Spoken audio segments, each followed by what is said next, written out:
On aura d'informations tout à l'heure avec la mission patrimoine à l'ancienne sucrerie de l'habitation Belleville. C'est Charlie Dagonia qui s'est collé ce reportage. La journée régionale des familles aussi, toujours Charlie. Réouverture de la déchetterie Joula, Loane Duhamel était sur place. Le One Cleanup Day, Vianney Valverde en parlera.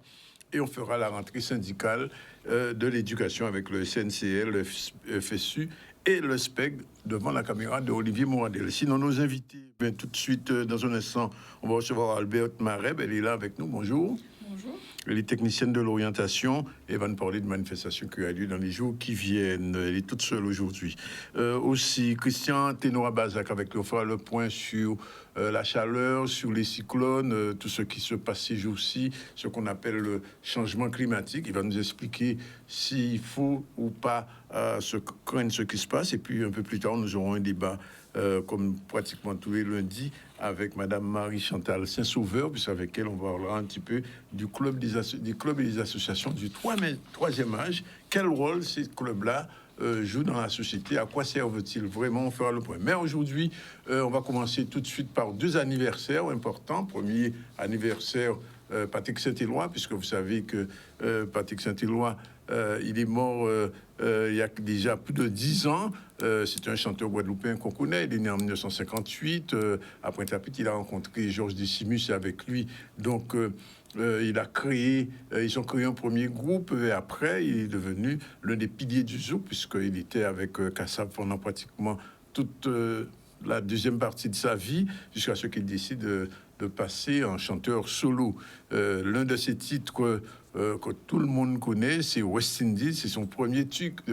Et puis Patrick Saint-Éloi, c'était le Zouk Love, comme vous savez, Musique Silamou, son premier album. Et on se souvient aussi que le 13 août 2018, quelques temps avant sa mort, il y a eu ce fameux concert, c'était au Moule, exactement. Il y avait plus de 40 000 personnes, dit-on. Et il est mort, effectivement, le 18 septembre 2019. Alors, tout de suite, un tout petit extrait d'une vidéo qui circule sur les réseaux et que je vous partage avec vous. On regarde.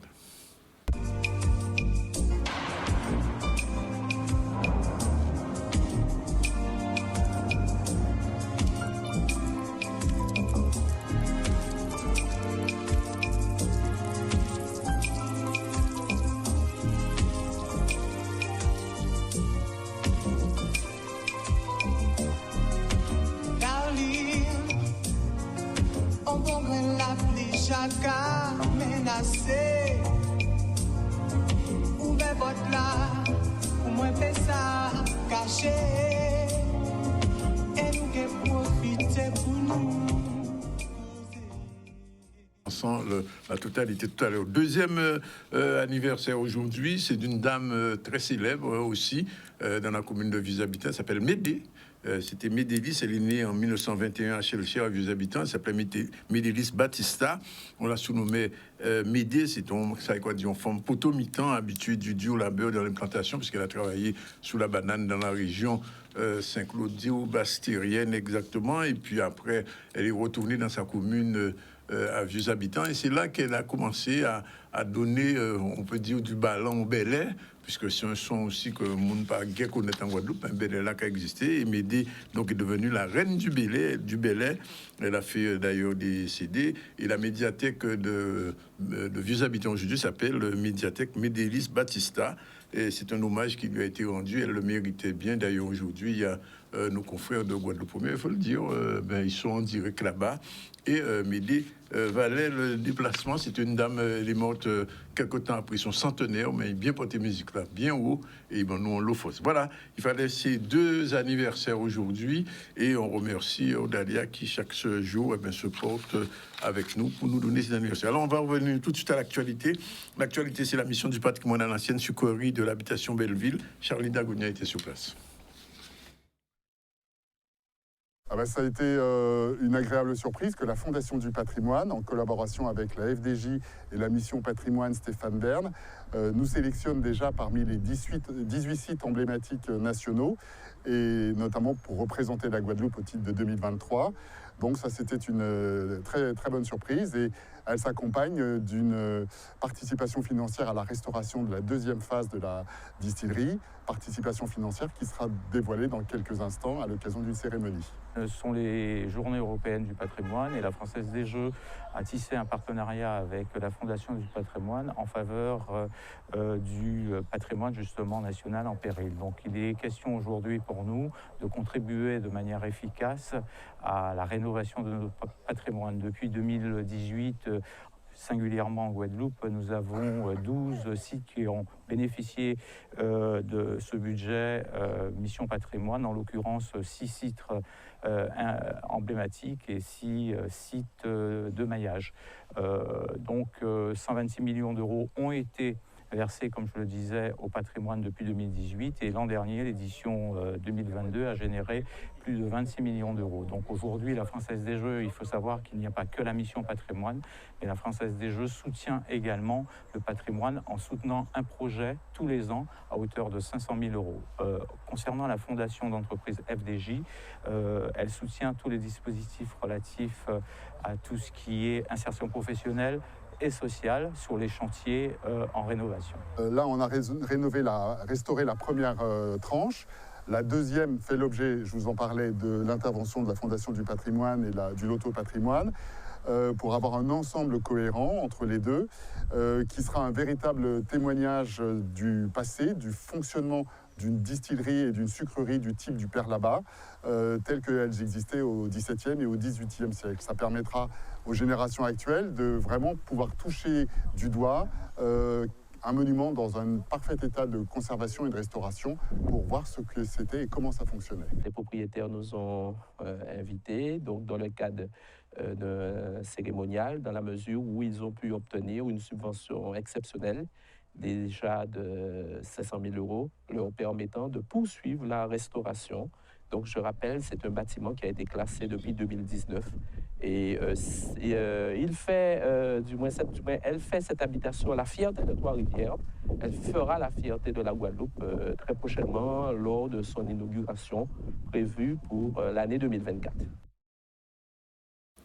Alors, il faut quand même rappeler que cette distillerie, ancienne distillerie, c'était à l'époque de l'esclavage. Effectivement, il y a une fondation qui donne 500 000 euros pour sa rénovation, mais espérons qu'il y aura au moins une petite commémoration aussi, peut-être quelque chose pour rappeler que nos ancêtres ont beaucoup travaillé gratuitement dans cette plantation et qu'on va voir qu'il n'y a pas les déyoules, mais enfin bon, ce sera pour une autre fois. Bien, alors deuxième sujet, avant de recevoir Madame Mareb, la journée régionale des familles, toujours Charlie Dagonia sur place. Tous les ans, l'AFM convie les familles concernées par les maladies neuromusculaires à un grand rassemblement. Donc, une fois sur deux, c'est en région parisienne où toutes les familles se déplacent.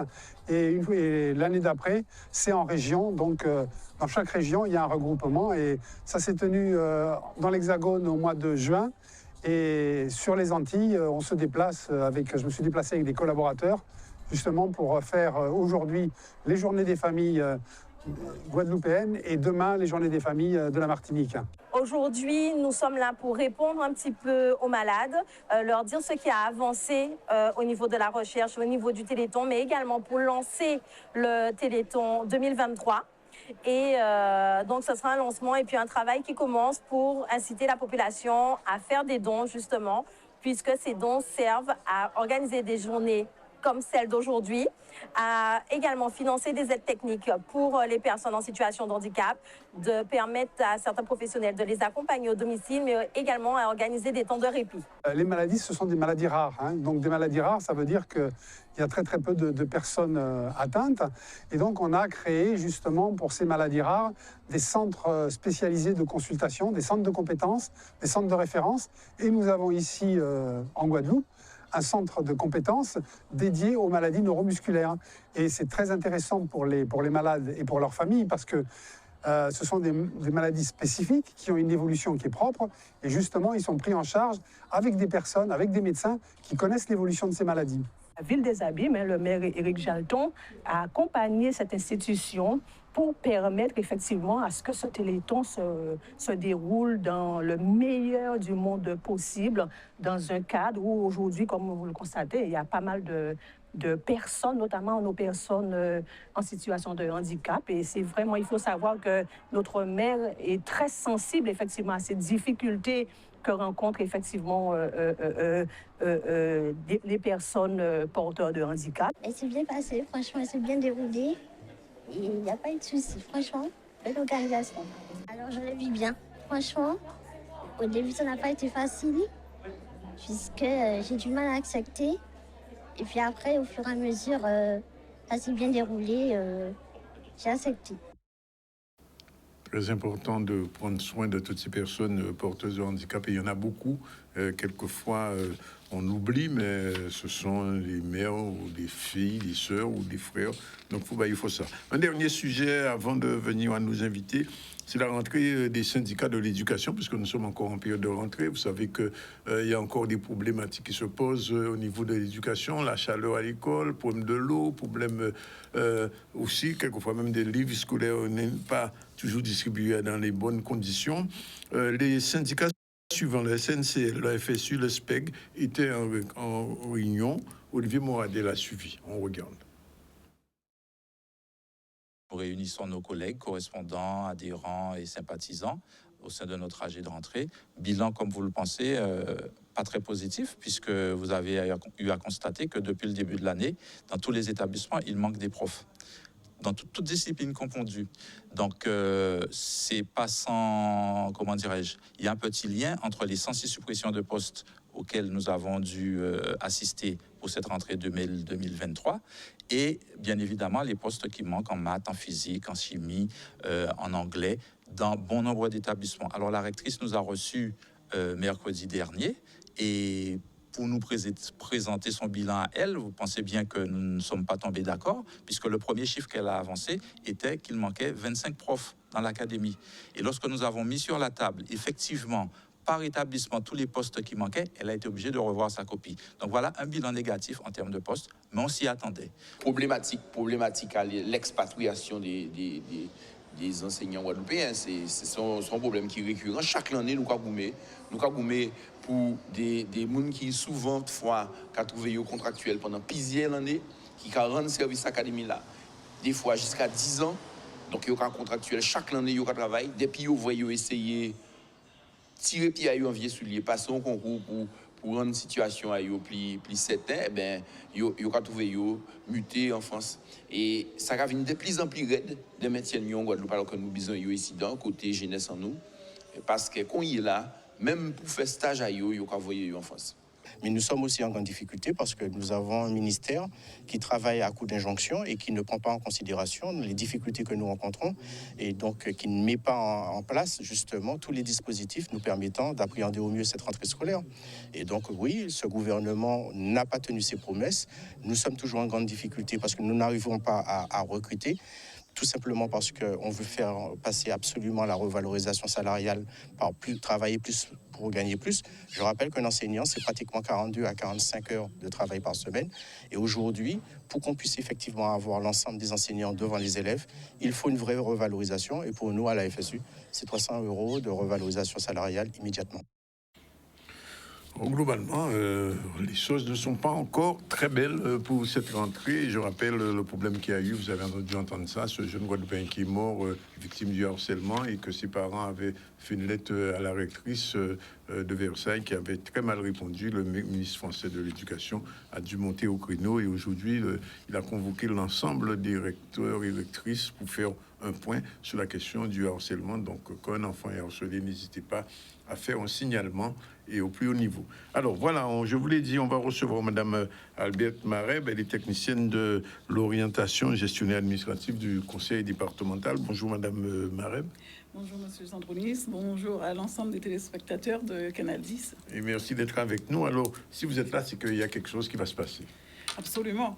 Vendredi 22 septembre, de 8h à 13h, le conseil départemental, en partenariat avec la commune de Morne-à-l'Eau, la communauté d'Aglo du Nord, Grande Terre, il y a une organisation d'une manifestation On va appeler ça une matinée d'information pour les bénéficiaires du RSA de la communauté d'agglo du Nord-Grande-Terre.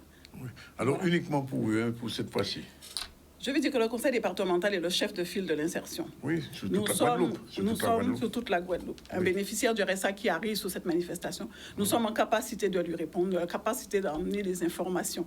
Parce qu'il y aura les services du conseil départemental, il y aura d'autres partenaires qui seront en capacité de les répondre sur leurs problématiques, sur leurs projets et les orienter, s'il le faut, vers l'antenne concernée. Parce que nous sommes nous sommes 50 tout de même sur le territoire. Alors, quand les gens concernés du RSA viendront à cette manifestation de vendredi, qu'est-ce qui va se passer concrètement? Ben, ce vendredi, nous avons l'ensemble des équipes, nous nous sommes organisés pour les recevoir. Il y aura des partenaires de la formation, il y aura des employeurs. Ouais. Il y aura également, nous pourrons faire des job dating. Oui.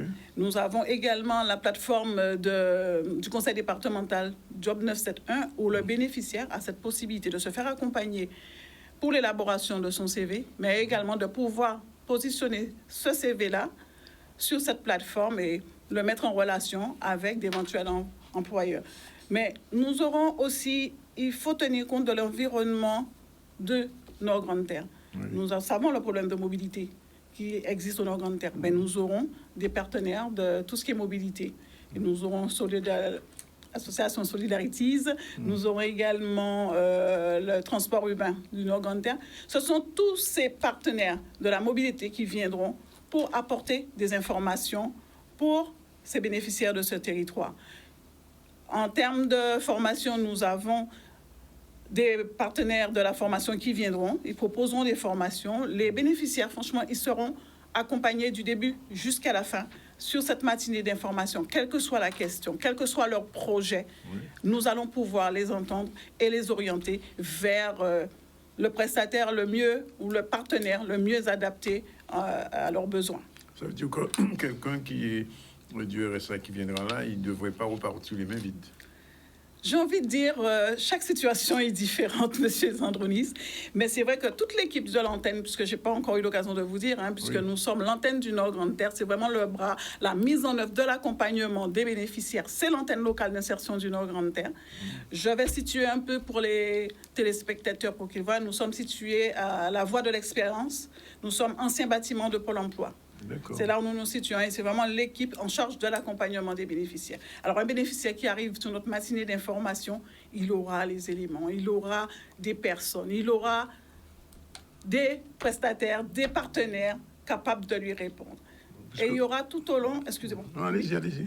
Et tout au long de cette matinée, je veux vraiment insister, nous aurons aussi des temps forts. Nous aurons des bénéficiaires qui ont été accompagnés et qui vont pouvoir témoigner de leur parcours d'insertion.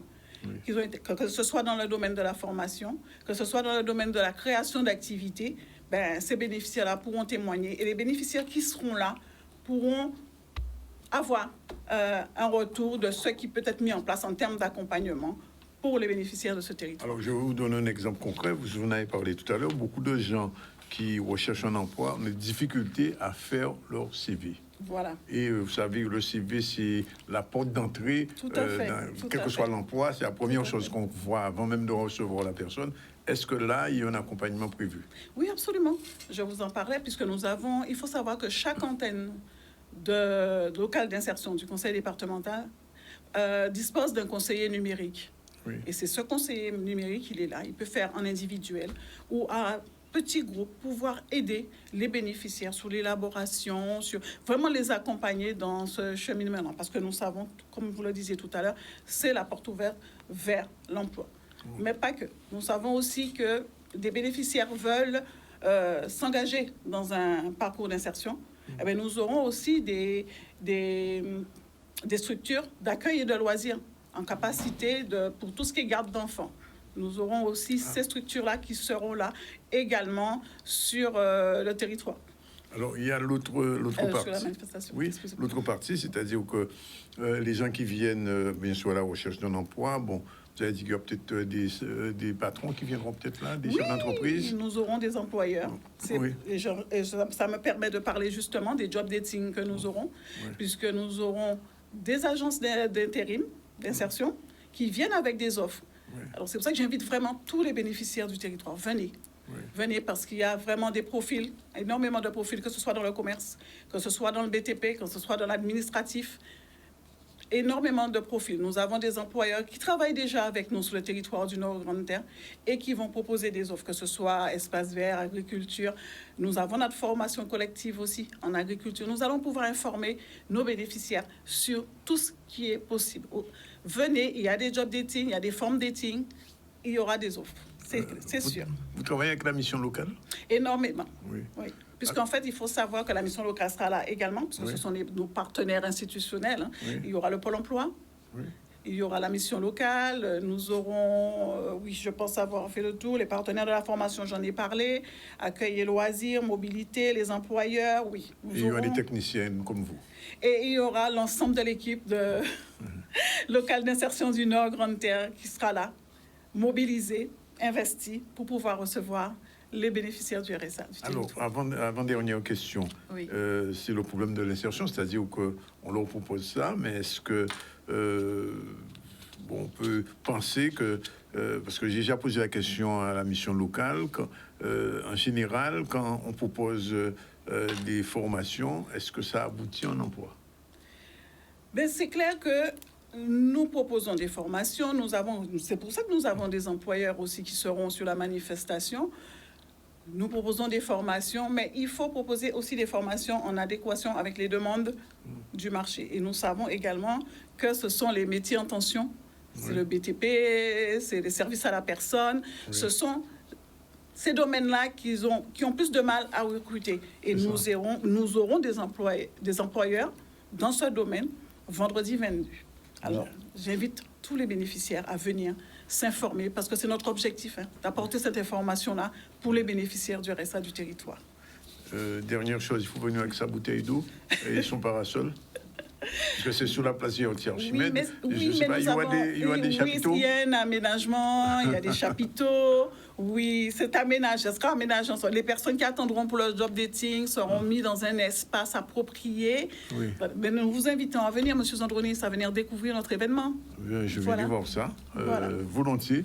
Voilà, bien, merci Mme Mareb. Merci de nous avoir reçus. Et puis les RSA Jotone, les Mouna RSA Jotone ça.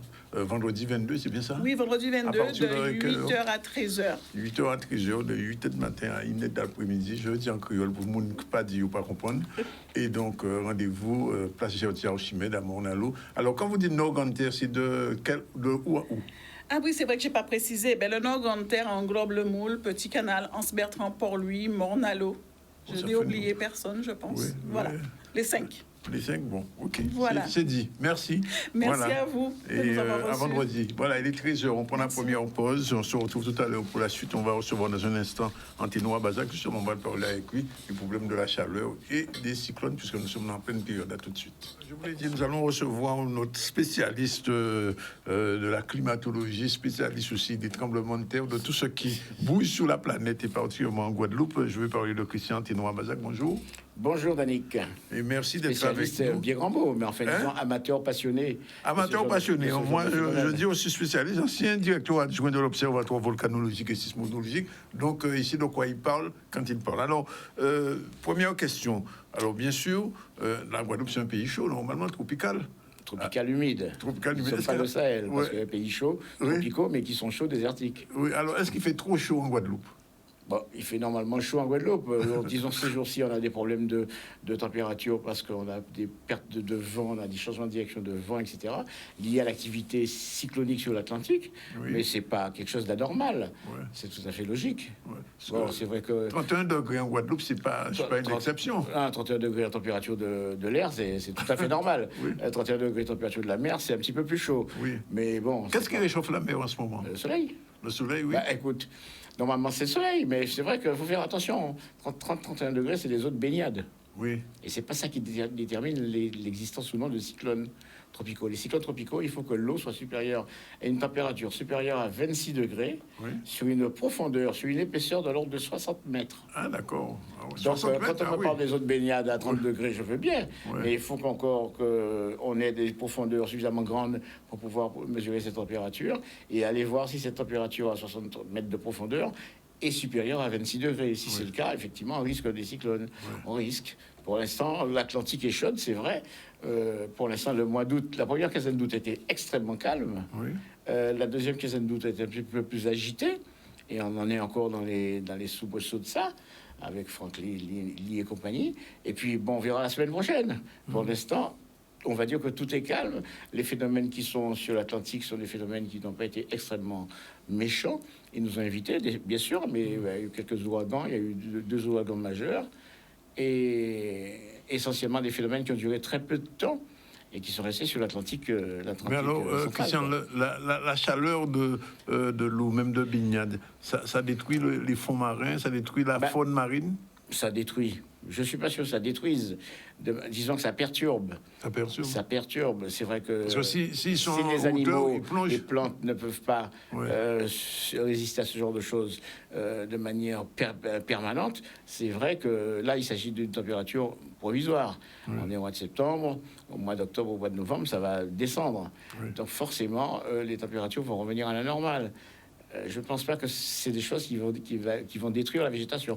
Évidemment, si ça se répète, si ça perdure, on peut avoir des pertes de flore et de faune marine. Pour l'instant, c'est pas le cas.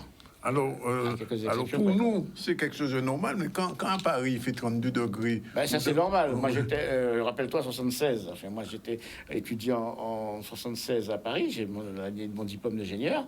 76 degrés à Paris, 42 degrés dans ma chambre de bonne. 42 degrés? Ben oui, en 76. Donc, l'été à Paris, les températures de l'ordre de 40 degrés, c'est classique. Alors que les températures maximales en Guadeloupe, c'est 34-35 degrés. En France, ça dépasse largement 40 degrés en été, ce qui est tout à fait normal. Bon, alors, pourquoi est-ce qu'on a des records actuellement?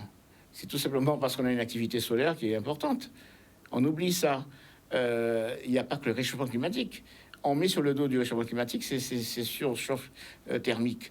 Mais en 2 jours, en 1 an, en quelques mois, c'est pas possible. C'est pas le réchauffement climatique qui fait ça. C'est une activité solaire qui a commencé en 2019-2020. C'est le cycle 25 de l'activité du Soleil qui fait que on a des éruptions solaires en quantité. Ça perturbe la haute atmosphère. Ça modifie la circulation des fluides et des masses d'air dans l'atmosphère. Et résultat, ça nous fait des sécheresses ou des problèmes de température comme on vit actuellement. D'ici, alors ces cycles solaires, ils durent 11 ans, 10-11 ans.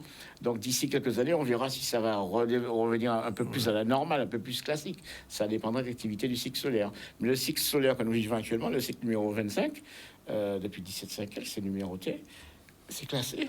C'est un cycle extrêmement puissant. Qui fait que on est dans des extrêmes actuellement, ce qui peut être logique et naturel. Maintenant, le réchauffement climatique s'ajoute à ça, c'est possible, c'est vrai. Mais bon, il faut rester serein. C'est pas la fin du monde. C'est pas la première fois que ça se produit. Et on est là. Alors, l'autre question qui se pose, c'est que aujourd'hui, les maisons ne sont pas construites en fonction des alizés. Alors, ce qui fait qu'une maison qui est déposée sans tenir compte de la circulation du vent, de l'air, fait que au plus chaud à naître, quoi. À qui la faute? Mais justement. À qui la faute? À nos aménageurs. Nos traditionnelles cases créoles, les maisons de maître, étaient conçues de façon à être ventilées. On avait des persiennes, on avait des jalousies en bois, on avait des auvents, on avait des tas de choses qui permettaient la circulation. On avait la galerie, la véranda, on avait la végétation autour, on avait une orientation de la maison quand elle était construite qui permettait la circulation des vents. Maintenant, on a construit des blocs en béton, avec du béton en plein soleil. Et comment voulez-vous que les gens ne mettent pas de climatiseur? C'est ça qui est aberrant. C'est-à-dire qu'on s'est fait nous-mêmes notre propre problème. Mettre un tas de béton au soleil, surtout des dalles en béton, des toitures sans couverture, des choses comme ça. Qui gardent la chaleur. Et qui gardent la chaleur. Le béton n'étant pas étanche en plus, forcément, il y a des soucis à un moment donné dans le bâtiment, dans la maison. Donc, on s'est mis une grosse aiguille dans le pied, dans un pays tropical humide où on a des alizés, des vents à peu près constants qui nous permettent de savoir d'où vient le vent de manière classique. Donc, on a eu des habitudes de construction. Et pour des raisons économiques, des raisons de je ne sais pas trop quoi, on a voulu changer nos habitudes traditionnelles. Résultat, on a des problèmes. Donc, les anciens, je suis parmi les anciens maintenant, mais des anciens, ils avaient des idées, ils avaient compris des choses, ils avaient des traditions, ils avaient résolu des problèmes. Mais nous, on est revenu par-dessus, et avec le modernisme, on a cru qu'on allait faire mieux. Pour l'instant, mieux, à part la climatisation, la technologie, je ne sais pas. Mais si on revient du côté naturel, on a plus de chances de... Ça veut dire qu'il faut que nos architectes reprennent un petit peu le sens et l'orientation des Alizés. Le sens du pays. Le sens du pays. Tout simplement. Parce qu'avant, nos traditionnels anciens, les Ararois, enfin les Kalinago, les Kalina, tous ceux qui habitaient par ici, ils savaient quoi faire. Personne ne construisait au bord de la mer. Les cimetières des Kalinago, des Kalina étaient au bord de la mer, mais pas leur maison, pas leur village. Effectivement. Et nous, on est les pieds dans l'eau. Donc, les pieds dans l'eau, forcément, il faut assumer. On a des problèmes de houle, on a des problèmes de tsunami, on a des problèmes de sargasses. Il faut assumer. Donc, quand on revient sur une culture, une habitude, et qu'on ne tient pas compte de la globalité du système, eh bien, à un moment donné, on s'attire des problèmes. Ce qui fait que, bon, les sargasses, on imagine que c'est le réchauffement climatique, on imagine que c'est nouveau. C'est pas nouveau du tout. Christophe Colomb décrit les sargasses dans son journal intime, etc., etc. Jules Verne en parle des sargasses. Donc, il faut arrêter de refaire le monde. Alors, on quitte provisoirement la Guadeloupe, on va y revenir tout à l'heure pour parler un petit peu de ce qui s'est passé en Libye. En Libye. Le barrage, le barrage qui a explosé, près de 10 000 morts. Oui, mais ça, c'est la faute à qui? C'est la faute de l'homme, toujours. La Libye, c'est un pays qui était peut-être sous une forme de dictature, mais on l'a fait éclater. On est allé tuer Kadhafi, et à partir de là... Le pays est parti... en cambale. Il y a eu le général Haftar qui a pris une partie, l'autre Libye, la partie Tripoli, la Libye officielle, est une autre partie. Il y a 2 ou 3 Libyes là, maintenant, et ce qui fait que personne n'y comprend plus rien. Surtout que Kadhafi réglait un peu tout le monde au pas, mais il n'y avait pas de possibilité d'avoir autant d'émigrés qu'aujourd'hui. Et donc c'est devenu une porte de sortie des immigrés sahéliens vers l'Europe, donc vers Lampedusa et compagnie. Donc tout ça, ça a généré des problèmes que nous avons actuellement. Donc il fallait laisser les gens faire leur politique, leur fonctionnement. On a tué Kadhafi parce qu'il voulait unifier l'Afrique. L'Afrique est en train de s'unifier, vaille que vaille, avec les actuels coups d'État. Peut-être qu'un jour, ça va finir par arriver, alors qu'on a voulu l'empêcher. Donc c'est vrai que tout ça, c'est lié. Et les bateaux, les gens qui se noient en Méditerranée, tout ça, c'est lié à une intervention malheureuse en Libye. Alors, il faut que l'homme ait conscience que ces interventions ont des conséquences, que ce soit sur la nature ou sur lui-même. Alors, tremblement de terre du Maroc. Oui. Alors, c'est assez surprenant de ces régions-là, parce qu'on parle souvent de la subduction, mais moi, je ne pensais pas que le Maroc... Mais il n'y a pas que la subduction qui fait les tremblements de terre. Alors, les plaques aussi qui bougent. La subduction, c'est l'histoire de plaques. Tout le monde est sur des plaques. Les continents, les océans, les mers, les îles, tout le monde est sur des plaques. Il n'y a pas de trou sous terre. On habite sur une coquille d'œuf. Une coquille d'œuf qui est craquelée en plusieurs morceaux comme un puzzle. Et chacun de ces morceaux de ce puzzle est en train de bouger, en train de flotter sur le magma qui est dessous, qui est le blanc de l'œuf, qui est le magma qui est dessous, et ces morceaux de coquille d'œuf se déplacent. Et en se déplaçant, elles font des contraintes dans les roches. Mais il y a plusieurs types de contraintes. Bien sûr, il y a la subduction, qui est le résultat d'une compression, mais il y a aussi l'écartement des plaques qui s'écartent. Même s'il n'y a pas de trou, c'est pas parce que ça s'écarte qu'il y a un trou. Ça s'écarte, mais ça s'ouvre pas. Je dis ça tout le temps. Par contre, il y a aussi le cisaillement, c'est-à-dire le coulissement horizontal des plaques. Alors nous, ici, aux Petites Antilles, on a de la compression-subduction, ce qui nous vaut les meilleurs tremblements de terre du monde entier, c'est-à-dire les plus gros. Les deux, quoi. Ce qui nous vaut les volcans explosifs que l'on a ici. Alors qu'en Haïti, Grandes Antilles, on n'a que du cisaillement, ce qui vaut des tremblements de terre que moyen, c'est-à-dire que la sismicité haïtienne... Même Haïti, c'est moyen. Bien sûr, la sismicité... 8,2, quoi, je crois. Non, pas du tout. Le maximum qu'on a eu jusqu'à présent, c'est 7,3. 7,3 en Haïti. Et il ne peut pas y avoir tellement plus que 7,5, 8. Alors qu'ici, on peut avoir au minimum... au minimum les plus petits tremblements de terre possibles, mais on peut atteindre du 8 et du 9 même. On a eu le tremblement de terre de 1843. Oui, monsieur. La sismicité dans les Petites Antilles est autrement plus importante que la sismicité dans les Grandes Antilles. Et elle est autrement plus énergétique parce que justement, il s'agit d'une compression-subduction. Alors qu'en Haïti, on a du cisaillement horizontal. C'est comme San Andreas. San Andreas, c'est des 7, 7,5, à la rigueur 8 maximum. Le Maroc, c'était un petit peu ça aussi, dans la zone où ça s'est produit, la zone atlantique. Mais c'est pas des tremblements de terre, on va dire méchants, c'est des tremblements de terre moyens. Ils sont puissants. Et ceux du Japon, alors? Alors, ceux du Japon, c'est comme nous.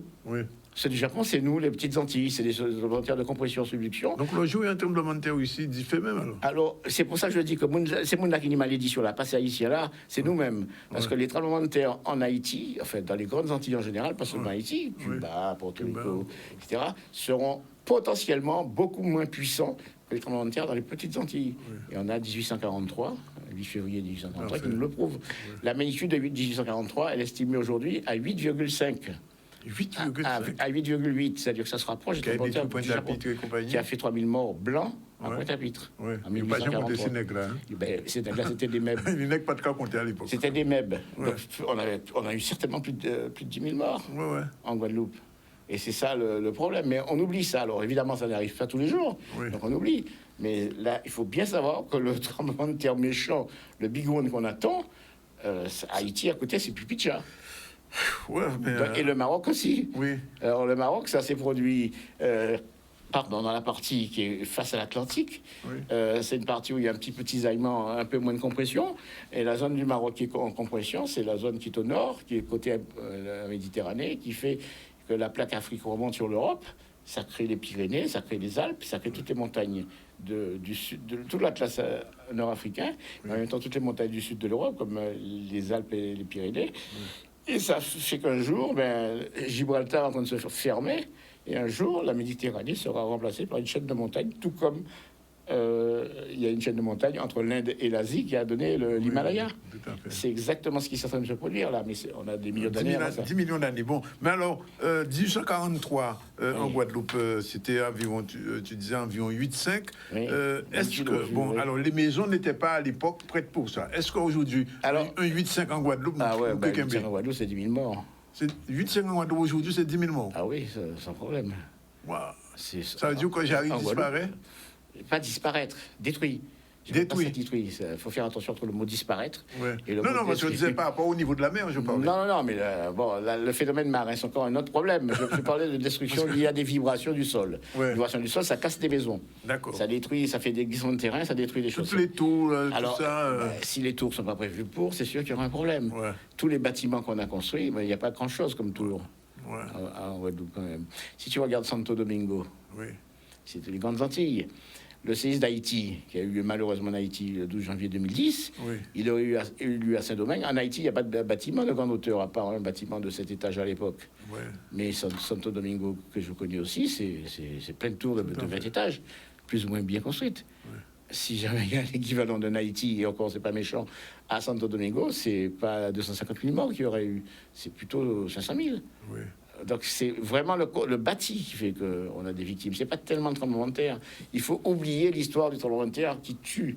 Ce qui tue, c'est ce que nous-mêmes, les hommes, des maisons sur les gens. Et les maisons, c'est nous qui les avons construites. Et si nous n'avons pas construites de façon à résister à ce genre de phénomène, ou au moins permettre aux gens d'évacuer les maisons avant que les maisons ne s'effondrent, c'est-à-dire les maisons parasismiques, à un moment donné, ça fait des morts. Et le Maroc, les victimes que l'on a dans la région de Marrakech, au sud-ouest de Marrakech, c'est parce que c'est du torchis. C'est parce que c'est du parpaing en briques, en argile. C'est de la terre battue. Et quand ça s'effondre sur les gens se retrouvent dessous sous un grand tas de gravats. Même si les gens sont vivants, ils sont sous les ils ne peuvent pas respirer. Ça colmate l'air. Et au bout de quelques dizaines de secondes, minutes, ils sont asphyxiés. Et ça tue. Alors que des plaques en béton, lorsqu'on est coincé sous des plaques en béton d'un immeuble, il y a toujours une circulation d'air qui part des interstices qui fait qu'on peut survivre. Donc il faut bien comprendre. Et j'ai vu l'autre jour sur WhatsApp des gens qui parlaient de parpaing, de briques faites avec des sargasses. Il faut bien comprendre que ce genre de matériaux, c'est pas pour nous. C'est pas pour nos latitudes à nous où on a des tremblements de terre majeurs. Il faut éviter ça. Il faut faire des choses en béton, en mai ou en bois, mais pas des choses qui vont s'effilocher, dégringoler sur les gens et qui vont les étouffer. C'est ça l'histoire. Je sais qu'avec le CNET, il y a quelque chose qui a été mis en place. Est-ce que la prévention, le stade de la prévention est suffisant? La prévention, c'est globalement, je vais pas m'envoyer des fleurs, mais c'est, comme tu viens de citer l'Ukraine, c'est l'Ukraine et moi qui faisons de la prévention. On travaille ensemble, on a le Sismobus, on intervient un peu partout dans les entreprises, dans les écoles, etc. On est allé à Saint-Martin, on est allé à Terre-de-Bas, Terre-de-Haut, on est allé à Marie-Galante, on est allé à Désirade avec le Sismobus. Et on fait évidemment toute la Guadeloupe. Donc, c'est la prévention, à part quelques exercices, on va dire de principe, pour se donner bonne conscience, à mon avis, on ne la fait pas sérieusement. il faut faire ça de manière plus sérieuse et plus régulière et plus évidente. La plupart des exercices dans les écoles, ça tourne à la grosse rigolade, ça tourne au jeu. Les gens ne prennent pas ça suffisamment Les gens ne prennent pas ça en sérieux, parce qu'on n'a pas conscience que l'avenir nous réserve ce que c'est qu'un tremblement de terre et ce que l'avenir. Il n'y a pas de météo pour les tremblements de terre. Il n'y a pas de prévision possible. Aucune prévision. Alors, il y en a un avantage. Le truc qu'on a le plus souvent, c'est le cyclone tropical. Le cyclone tropical, c'est le seul phénomène que l'on peut prévoir à plusieurs jours d'avance et avec lequel on peut lutter pendant qu'il se produit. Pendant qu'il se produit, c'est-à-dire qu'on est dans une maison, les choses commencent à se casser, une fenêtre qui bouge et tout ça, on peut la consolider avec des planches, des clous et compagnie. Alors que le phénomène qui est prévu le plus longtemps à l'avance, c'est le volcan. Des mois et des années avant. Mais une fois que c'est parti, il ne faut plus être là. On ne lutte pas contre. Le tremblement de terre, ça ne prévient personne. Pendant qu'on parle là, du chien qui hurle avant, et encore, le chien va hurler après parce qu'il aura un caillou sur la tête. non. Le tremblement de terre, c'est le seul phénomène majeur qui, pendant qu'on parle, peut se produire et nous faire 10 000 morts en Guadeloupe. Et simultanément, le même tremblement de terre fera 10 000 morts en Martinique. Ce qui fait que les îles voisines ne vont pas pouvoir se porter secours mutuellement. C'est ça. Et ça concerne l'ensemble des petites Antilles. Donc c'est ça qui nous pend au nez.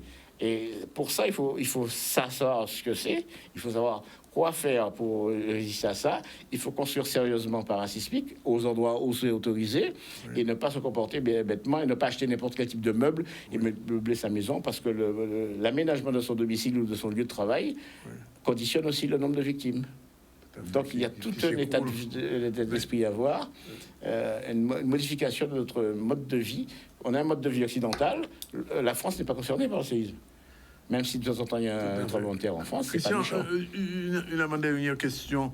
Est-ce que pour le tremblement de terre, toute la Guadeloupe est concernée ou il y a des zones plus sensibles que d'autres? Tremblement de terre, si c'est le Big One, l'ensemble de la Guadeloupe est concerné. Et les îles voisines, si c'est le Big One. Même les Sainte-Marie-Galante. Toutes les îles, y compris Montserrat, y compris Saint-Martin, Saint-Barth, jusqu'à Sainte-Lucie. D'accord. Si c'est le Big One. Si c'est moins fort, type les Saintes par exemple, et les Saintes ça a tué. Ça fait des dégâts, ça fait des blessés.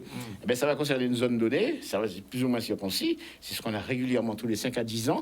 Et rien que pour ça, il faut aussi faire du parasismique et de la prévention. Rien que pour ce type d'événement qui arrive régulièrement tous les 5 à 10 ans, les 7. La dernière catastrophe qu'on a eue, 2004.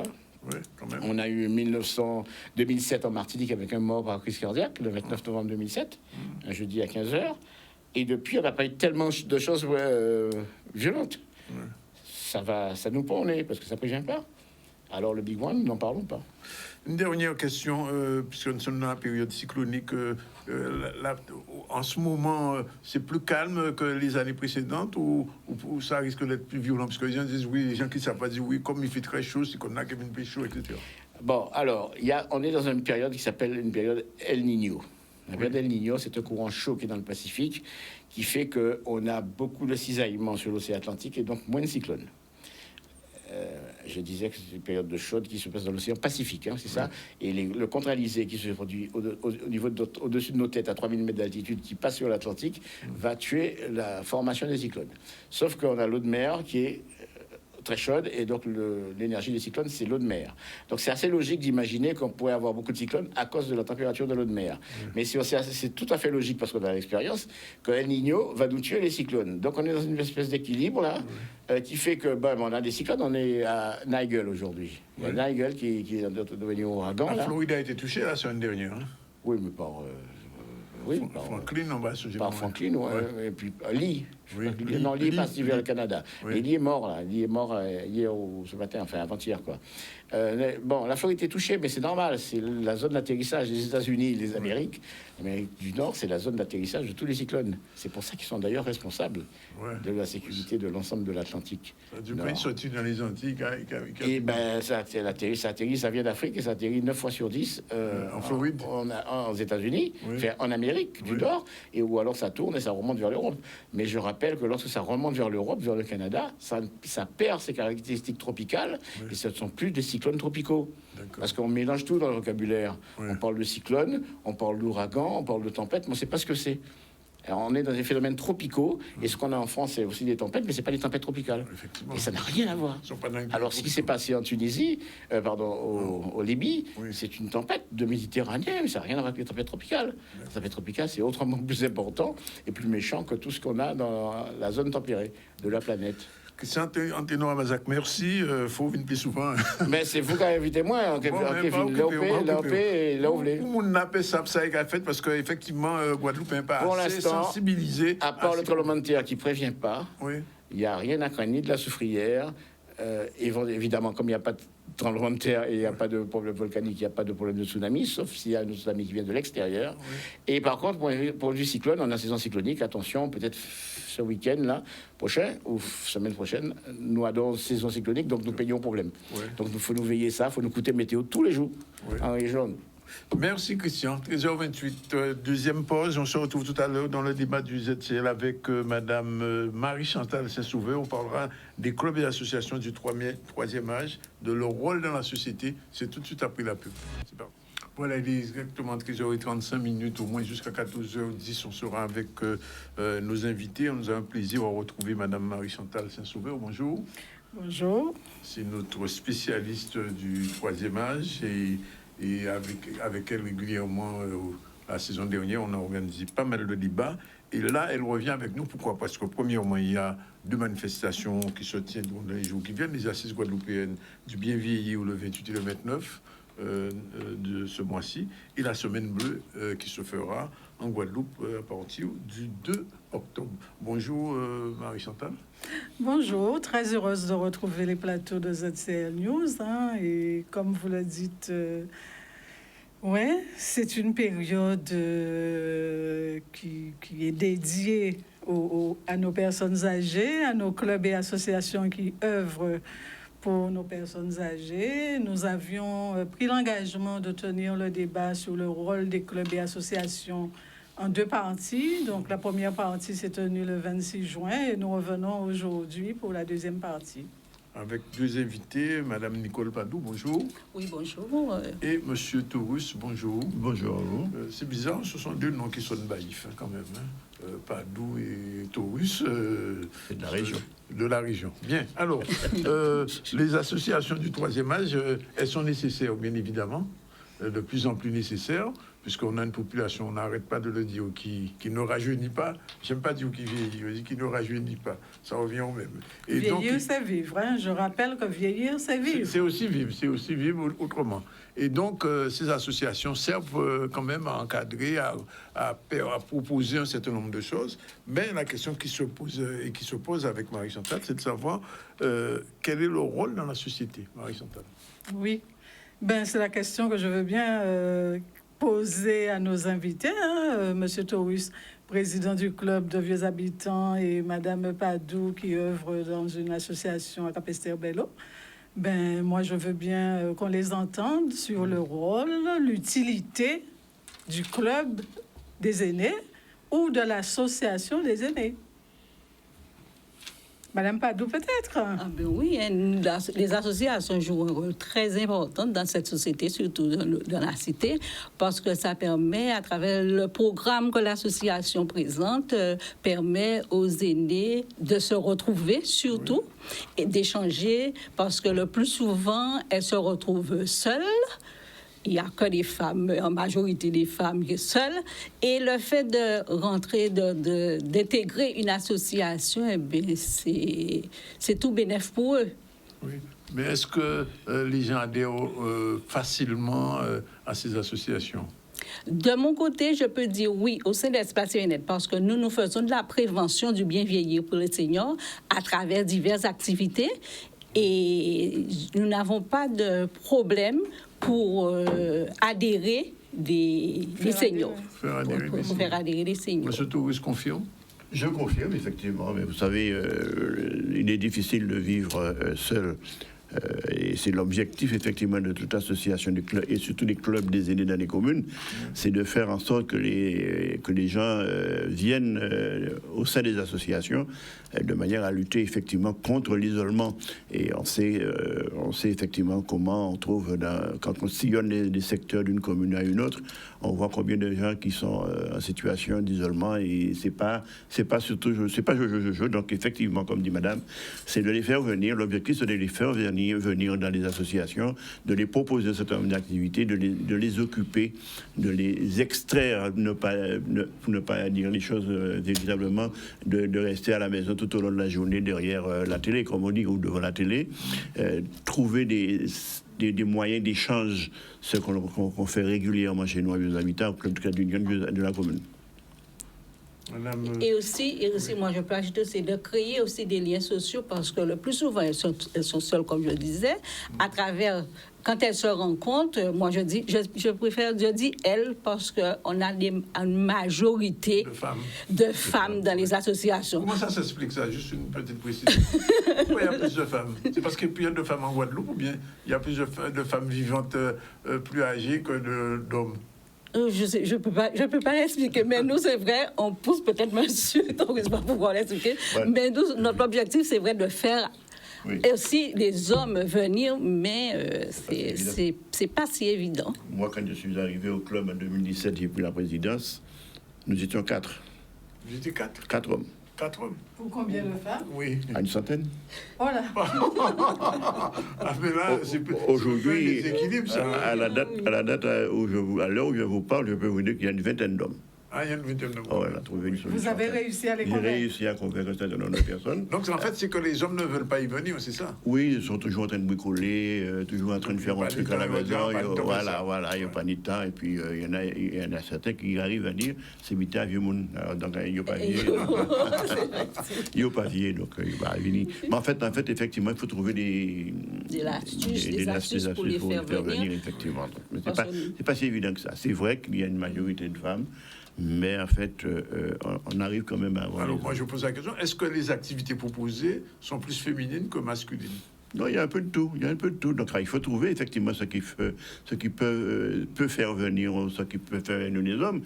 Chez nous, on a créé une journée d'entraide, une journée de partage, une journée de convivialité. Et bien voilà, donc les hommes, ils arrivent, et le matin, ils font ce qu'il y a à faire. Après, ça donne au domino, à la belote, aux jeux de société. Donc, ils passent l'après-midi comme ça. Et puis voilà, donc il faut trouver des deux qui peuvent les faire venir. Voilà, c'est important. Alors, au mois de juin, lors du débat du mois de juin, la présidente de l'association Plaisir de Vivre de Saint-François nous disait que certaines personnes âgées sont orientées vers l'association par des professionnels de santé. Avez-vous vécu cette expérience-là? Pas vraiment. Pour lutter contre l'isolement. Pour lutter contre l'isolement. Mais comme c'est de bouche à oreille, comme parce que nous, à Espace Bien-être, nous ne sommes pas que sur le territoire de Cap-Esther, nous sommes à Guayave, nous sommes aussi à Sainte-Rose. Nous avons des petites antennes. Mais c'est plus de bouche à oreille, le fait que les gens se sentent bien, et les activités que nous proposons, notamment, sont attractives, et aussi, ça leur permet aussi de se retrouver, d'échanger. Et comme une fois par mois, on organise une sortie avec journée détente, restauration, ou aussi au niveau de la restauration, il y a aussi une partie de musicale. Ça leur permet aussi de se défouler. Et c'est tout bénéfique parce que nous, on voit, dans nos sorties, on a plus de 70 personnes. Alors, c'est pas évident, mais... Je reviens sur ce que disait M. Touris tout à l'heure, que certains disent c'est bien à vieux monde. Alors, il faut démystifier cela. Il faut démystifier. Et moi, en gros, la méthodologie que j'ai adoptée depuis que je suis là, c'est les inciter effectivement à avoir beaucoup plus d'initiatives. Le conseil d'administration est là, c'est vrai.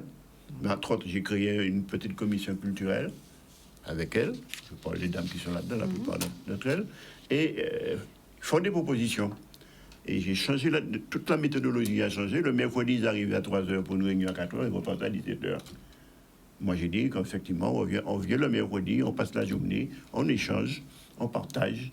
on fait soit canard collé ou bien soit repas sur place. Parce que on a créé un atelier de cuisine avec elles, ces dames-là, et qui, après nos autres... voilà, c'est une question d'échange. Hein. Je peux vous dire que depuis, il y a de l'enthousiasme. Bouche à oreille, ça va. Et moi, je suis des années 54. Je connais pas mal d'amis des années 54, mais je les incite à venir. Nous avons recruté. Il y a 2022, on a une dizaine de ces gens-là, de membres des années 54 qui sont arrivés. Donc il y a une méthodologie, il y a une méthode à faire effectivement pour inciter les gens à venir. Effectivement, là, nous sommes entourés d'infirmières. Alors, donc, ces infirmières connaissent un peu tout le monde et incitent. Alors là aussi, aux aînés de venir. Donc, ça vient, ça repart, ça revient, ça repart. Mais en fait, il n'y a pas... Jusqu'à maintenant, il y a beaucoup qui sont stables. Le club à 42 ans, j'ai trouvé des gens qui sont les plus anciennes, sont encore là. Il y en a 2 ou 3 qui restent, mais qui ont été membres fondateurs. Donc, ça incite aussi aux jeunes de venir, de voir. Ah, madame est-elle est là, donc, vous voyez, donc, il y a tout un lien qui se fait. Et on a créé pas mal de choses pour, comme disait madame tout à l'heure, à part le repas, les anniversaires du trimestre. Donc, on fait à chaque dernier mercredi du trimestre, on fait les anniversaires du trimestre. On a des sorties chaque dernier mercredi du mois. On va sur une plage au bord de la rivière, on reste par local. On a décidé récemment d'aller, on fait pour l'instant des plages environnantes, mais on a décidé récemment d'aller vers la Grande Terre, d'aller plus loin. Comme dit la chanson, va plus loin. Et donc, on ira beaucoup plus loin, effectivement, pour permettre aux gens. Ils ont envie de se défouler, envie de sortir. Donc, il y a effectivement ce besoin-là qu'on va développer ces temps prochains. L'autre préoccupation des présidents et responsables que nous avons rencontrés, c'était le recrutement de membres plus jeunes. Oui. Pas forcément déjà retraités, de manière à assurer la relève. Oui. Alors, ça, c'est un problème, parce qu'effectivement... Vous confirmez que c'est un problème? Oui, je confirme, parce qu'on se retrouve, c'est vrai aussi, bon, je suis la plus jeune. et ça fait qu'effectivement, pour pouvoir... Bon, comme je dis, ma jumelle et moi, c'est nous deux qui sommes en train de... qui travaillent au sein de cette association, faisons tout pour pouvoir... Mais c'est vrai, chaque fois on dit, bon, il faut qu'on trouve des relèves. Parce que la relève n'est pas assurée. Les jeunes, je ne sais pas, bon, comme association générale égale bénévolat, aujourd'hui, ça aussi, c'est un frein pour la nouvelle génération. C'est, ouais, on ne va pas faire bénévolat, machin. Mais, je dis, la première des choses, il faut aimer. Il faut aimer les seniors. Il faut apporter... c'est justement pour qu'elles puissent vieillir bien dans leur corps et bien dans leur tête. C'est pour cette raison nous proposons des activités pour pouvoir les permettre d'avancer dans ce monde. Notamment, il y a l'atelier mémoire, il y a aussi l'atelier manuel. On fait aussi de la danse quadrille avec eux. C'est pour faire venir aux hommes, ça, la danse quadrille, on retrouve quelques hommes. Mais il y a l'atelier chant. Peut-être qu'il faudrait faire du zouklov alors. Peut-être c'est possible aussi si on essaie. Mais les hommes sont plus attirés par l'atelier quadrille quand même. Parce que au sein de l'espace bien-être, je vois que bon, des fois, ça nous arrive de les emmener en bal quadrille. Et bien, il y a beaucoup, on rencontre des hommes. Et ça aussi, c'est justement, ça stimule aussi pour pouvoir faire d'autres venir. Oui. Mais alors, il y a une question qui se pose, je suppose que Marie-Chantal devrait la poser aussi. La question, est-ce que vous avez des moyens pour développer vos associations? C'est-à-dire, est-ce que les collectivités, ou bien comment ça se passe? Parce que faire des transports, des déplacements, aller à la plage, il faut du transport, faire des manifestations à l'intérieur, il faut de l'argent. Comment ça se passe? Alors, c'est un sacré combat.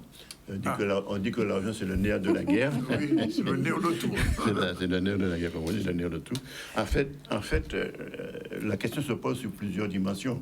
La première dimension, c'est comment faire sortir les gens de leur quartier. Oui. Faire venir dans un local. Nous avons un très beau local avec les habitants, je ne me vante pas, qui a été créé par mon prédécesseur. On peut tout faire là-dedans. Mais faire venir les gens, les retrouver, les faire venir. Dans un premier temps, on s'est adapté un peu au covoiturage. Mais d'après, ça pose un certain nombre de problèmes, même le covoiturage a ses limites. C'est le premier volet. Le deuxième volet, lorsque nous sortons à l'extérieur, nous allons vers l'extérieur. Quand on va aux environs, on fait encore du covoiturage. Oui. Mais si on va beaucoup plus loin, il nous faut effectivement un bus, un transport. Donc, quelquefois, chacun des tire de sa poche. Oui.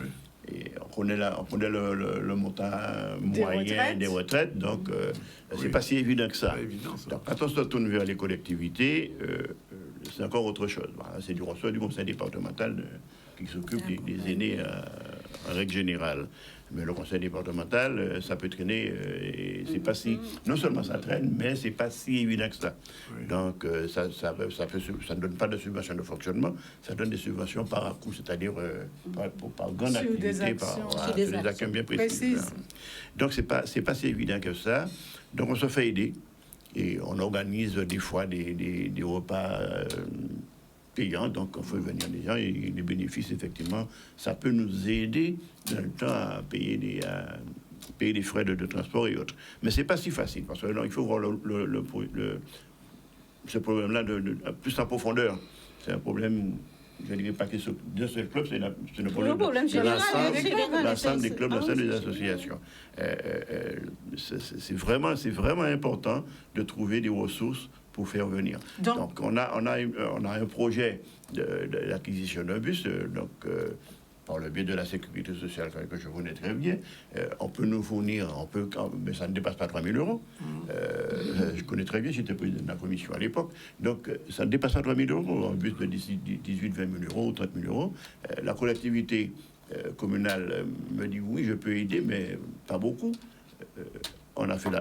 Mon prédécesseur avait déjà fait une demande. Il n'y avait pas eu de suite. Alors, je suis en train de renouveler ça pour voir. Même un bus d'occasion, il faut compter autour de 20 000. Ah oui, ça va cher. Acquérir un bus, mais après... Après, il y a l'entretien, il y a l'assurance, et voilà. C'est pas si évident ça. Est-ce la meilleure... On se pose aussi la question, est-ce une meilleure solution? La meilleure façon de répondre aux besoins. Ça, on a étudié cela, effectivement. C'est aussi... Alors, le maire m'a dit récemment que, bon, voilà, le CCAS va faire l'acquisition et on verra comment répartir. Mais là aussi, c'est une proposition. Oui.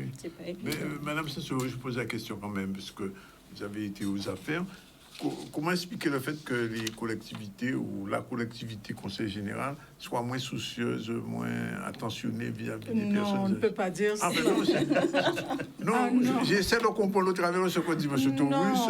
Non, on ne peut pas se permettre de dire que le conseil départemental soit moins soucieux ou moins attentif aux problématiques des personnes âgées. Bon, il se trouve que les politiques publiques, elles sont multiples. Oui. Et donc, on ne peut pas répondre à l'ensemble des demandes au même degré, au même moment. C'est bien plus compliqué que ça. C'est une belle réponse politique. Non, mais c'est bien plus compliqué que cela. C'est assez compliqué, c'est vrai. C'est compliqué, je sais bien, parce que il y a combien de clubs troisième âge en Guadeloupe au total? 35. Oui, parce que dans certaines communes, il y en a plusieurs. Vous avez mis il y a 35 pour toute la Guadeloupe. 35, oui, effectivement, s'il faut donner plus des associations qui ne sont pas des clubs. Ah bon, plus des associations. Ah, mais oui. Il y a des associations de personnes âgées, notamment Espace Bien-être, toute l'association. S'il faut donner une subvention de 10 000 euros à chaque association, oui, je comprends. Non, c'est-à-dire, bon, c'est des subventions, il faut avoir un projet pour pouvoir obtenir des subventions. Mais pour travailler... Il n'y a pas de subvention. Mais ça sera peut-être l'occasion de poser le problème sur la table, la question ou les questions sur les tables, puisque nous allons avoir 2 événements majeurs. Les assises du bien vieillir qui se tiendront sur 2 jours et la fameuse semaine bleue. C'est l'occasion de porter la réflexion sur toutes ces problématiques que vous serez présent à ces 2 manifestations? Je serai présent. Je serai présent. Pas en tant que spectateur seulement. Écoute, pour les assises, je passe m'inscrire dans un atelier, donc je n'ai pas encore vu totalement le planning, le programme, mais je sais que je vais m'inscrire dans un atelier. C'est un temps de réflexion qu'il faudra mettre à profit. Oui, il faut faire entendre votre voix. Effectivement, parce que ce que nous proposons, nous permettons aussi aux seniors de se sentir bien. Nous les accompagnons, effectivement, être mieux suivis. Parce que moi, je prends l'exemple. Nous, c'est un bus qui fait le transport pour nous, mais ça coûte. Bon, quand on va au restaurant, ça coûte aussi. Bon, nous, on travaille parce qu'on leur demande une participation et nos adhérents, ils paient leur cotisation. Oui. Alors, comme j'ai une trésorière qui est très, très rigoureuse. Elle arrive à trouver le moyen pour qu'on puisse les faire sortir. Mais c'est vrai, on sent quand même, chaque mois, c'est pas évident pour pouvoir sortir. Il y a une grande part d'autofinancement. Ah oui. Et ceux qui ne peuvent pas, alors, il faut combattre. Eh bien, il y a comme les activités que nous proposons, la majorité, ce sont des activités qui sont gratuites, c'est que le transport. Que pour les sorties, c'est quoi pour les sorties? Alors, moi, j'allais poser justement pour les sorties. Est-ce que, par exemple, avec les organisateurs de spectacles, on arrive à avoir des tarifs pour vos clubs? Oui, il y a des petits tarifs. Il y a des arrangements. En fonction du nombre de personnes. Oh, voilà, surtout ça, je vais dire. En fonction du nombre de personnes. En fait, toutes les occasions sont bonnes pour faire sortir nos aînés, puisque ça les permet de vivre autre chose que de vivre à la maison. Et je vais rebondir juste 2 secondes sur le bénévolat, parce que vous avez posé la question sur les plus jeunes et les compagnies. Qu'est-ce que je veux dire? Ça fait 52 ans que je fais du bénévolat. Et voilà, ça fait 52 ans que je fais du bénévolat, mais en fait, c'est pour ça que j'ai axé tout à l'heure, j'ai dit que je fais le maximum pour avoir les gens qui sont nés dans les années 54 pour venir vers nous, parce que c'est une nouvelle génération, je peux dire, entre les deux, qui permet d'avoir, je dirais, un peu de fraîcheur au niveau du club. Et malgré cela, elles sont là, ils sont là parce qu'il y a des hommes aussi. Simplement, mais l'engagement n'est pas total. Oui. C'est-à-dire que je viens, je participe aux activités, mais tant qu'à dire que de prendre une responsabilité de gérance au niveau du conseil d'administration, même au niveau de la commission culturelle, c'est pas encore cela. Donc, vous voyez, les gens ont peur de l'engagement. Et c'est ça qui nous manque au niveau des aînés, des associations des aînés, c'est l'engagement. C'est l'engagement. Et c'est un sacré problème. Mais bon, alors, mon prédécesseur est resté 26 ans, je ne vais pas rester 26 ans. Mais c'est l'occasion de porter la réflexion durant la semaine bleue, voilà. Avec le thème que nous avons cette année, vieillir ensemble, une chance à cultiver. Voilà. Je l'ai bien saisi, ce thème. J'ai bien saisi ce thème-là. D'ailleurs, nous, en interne, on aura un débat sur ce thème-là. D'accord. On va réfléchir dessus. Oui.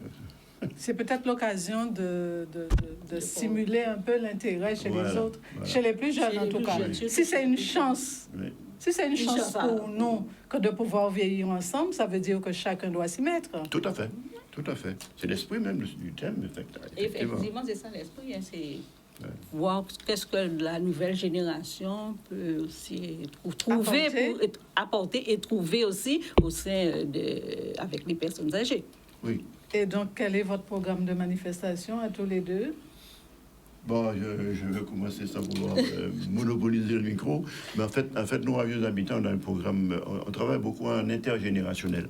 Et donc, lundi, mardi et jeudi, on est en visite des malades. Donc, toute la journée avec les élèves de la maison familiale rurale qui est juste à côté de chez nous. Donc, chaque année, on va ensemble pour visiter les malades, les grabataires. Très bien. D'accord? Donc, c'est un peu l'intergénérationnel. Ensuite, mercredi, donc on participe, puisqu'il y a 2 ans qu'il n'y avait pas de journée fédérale. Cette année, la fédération a repris la main, donc on aura la journée fédérale qui se déroule cette année à Morne-à-l'Eau. Eh bien oui, vous serez chez moi. Voilà, donc je serai à Morne-à-l'Eau, on sera à Morne-à-l'Eau. Le vendredi, il y a le village santé à l'habitation L'Oiseau, à Vieux Habitants, donc organisé avec l'association des infirmières, en partenariat bien évidemment avec le CCAS et nous-mêmes. Donc, et le samedi, nous organisons Trait d'Union, clôture la semaine avec une marche intergénérationnelle, donc avec d'autres associations de jeunes de la commune, plus la maison familiale rurale. Et avec un déjeuner à midi, un petit bal d'un temps. Il y aura un bal. Oui, le bal m'intéresse. Voilà, un petit bal l'après-midi du samedi pour clôturer. Voilà. Eh bien, nous, c'est-à-dire, on a fait une réunion avec les autres associations de seniors sur Cap-Esther où nous devons préparer aussi un programme, surtout pour faire, parce qu'il y a une association qui fait aussi de l'aide à domicile et où éventuellement on va faire une porte ouverte pour pouvoir parler justement des métiers attenant à la personne âgée. Bien, on vous remercie toutes les trois, aussi encore Madame Saint-Sauveur. Il y a un prochain débat qui est Jeanne Léon. Si on revient le 16 octobre, on se fera le plaisir de faire le bilan de tout ce qui se sera passé entre fin septembre et début octobre. Voilà, il est 13h59. Je rappelle très rapidement qu'on a reçu aujourd'hui en début Madame Alberte Mareb qui organise une journée de l'orientation à Morne-à-L'Eau sur la place Gertier-Archimède. Ce sera vendredi 22. Vous y serez sûrement. Ensuite, on a reçu aussi Christian Ténora-Bazac. Il nous a parlé un petit peu du climat et des tremblements de terre. Et il a déploré le fait que les Guadeloupéens ne sont pas assez conscients qu'on risque un tremblement de terre de au moins 8,5 et 10 000 morts. On n'a pas souhaité que ça arrive, mais enfin, c'est dans l'air.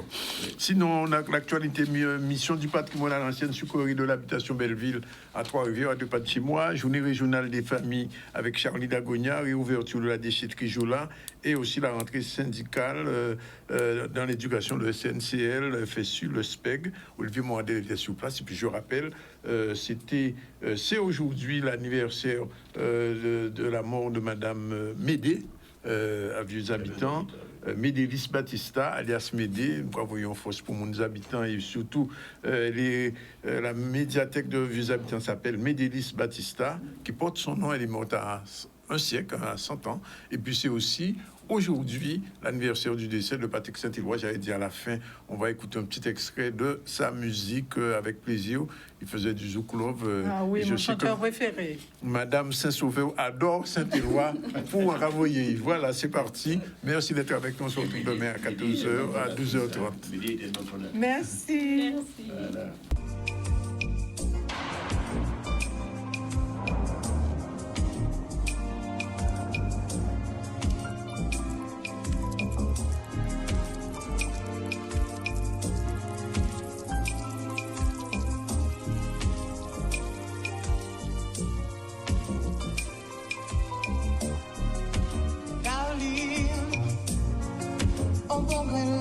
Chaka menacé, ouvert votre là, pour moi fait ça caché,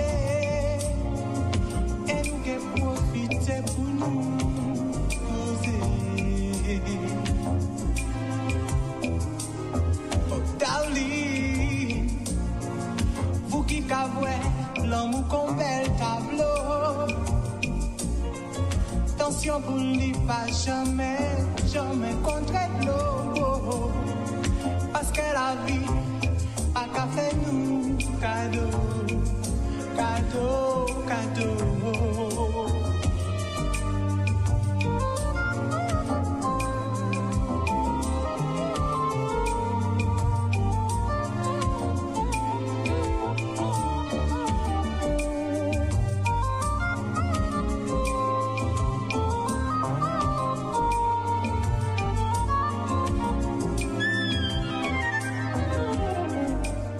Si moi t'ai pas compté si vous